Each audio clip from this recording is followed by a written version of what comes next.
महाराष्ट्राचे उपमुख्यमंत्री आणि राष्ट्रवादी काँग्रेसचे अध्यक्ष अजितदादा पवार यांचे विमान अपघातात निधन झाले। संपूर्ण महाराष्ट्र शोकाकुल झाला। कोकणात देखील दुःखाची छटा पसरली। अजितदादांच्या अंतिम दर्शनाला जाता आलं नाही अशा नागरिकांसाठी चिपळूणमध्ये आमदार शेखर निकम यांच्या कार्यकर्त्यांनी सावर्डे येथे अजितदादांचा अस्थिकलश आणला। सावर्डे गावात अजितदादांच्या स्मृतींना उजाळा देण्याचा प्रयत्न आमदार शेखर निकम यांनी केला आहे। अजितदादांच्या भावना सावर्डे परिसरात जुळलेल्या होत्या।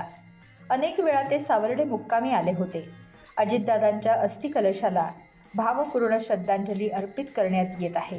तसंच भजन कार्यक्रमातून भक्तिपूर्ण वातावरणात अस्थिकलशासमोर नतमस्तक होताना अनेकांना अजितदादांच्या आठवणींनी भरून येते। सावर्डे मुक्कामी भावपूर्ण व भक्तिपूर्ण वातावरण दिसून येत आहे। टाइम्स डिजिटलला लाईक करा, सबस्क्राईब करा, शेअर करा आणि बेल आयकॉन दाबायला विसरू नका। पाहत रहा टाइम्स डिजिटल।